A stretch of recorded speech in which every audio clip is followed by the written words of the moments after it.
The Heineken kidnapping, a true crime masterpiece. In 1983, the Netherlands was rocked by a crime so bold, it seemed straight out of a Hollywood film. The target?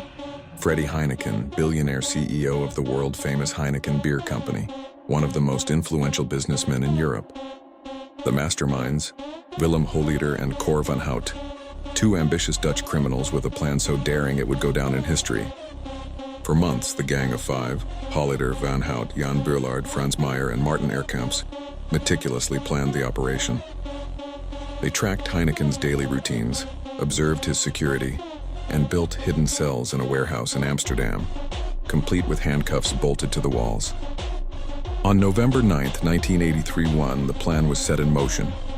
As Freddie Heineken and his chauffeur Ab Doderer left the Heineken office, armed men in overalls ambushed them. In under a minute, both were shoved into a stolen van. It vanished into Amsterdam traffic, and so did two of the most powerful men in the city. Panic swept the Netherlands. Police launched the largest manhunt in Dutch history, but the kidnappers had vanished without a trace, and the victims were nowhere to be found. Then came the ransom demand, 35 million Dutch guilders, roughly 16 million euros today. It was the largest ransom ever requested in Dutch history. For 21 long days, Heineken and his driver were kept in dark, soundproof cells, measuring barely 1.5 meters high, chained to the walls, uncertain if they would ever leave alive. The Dutch public was gripped. Newspapers printed countdowns. The Heineken company continued to operate, but the tension was visible. Eventually, the ransom was paid. The kidnappers collected the cash in a complex pickup system across multiple locations.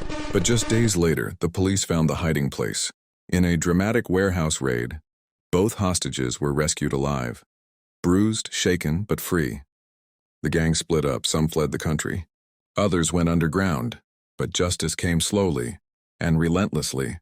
Over time, all 5 kidnappers were caught, including Holleder and Van Hout, who were arrested in France and extradited after lengthy legal battles. All were sentenced to years in prison, but the story didn't end there. Willem Holleder would go on to become one of the Netherlands' most feared underworld figures, involved in murder, extortion, and organized crime, until his life sentence in 2019. The Heineken kidnapping became a global sensation, inspiring books, films, and documentaries, and remains one of the most notorious and well-executed abductions in European history. A chilling reminder of how even the most powerful can be made vulnerable, and how ambition, when fueled by greed, can turn into infamy.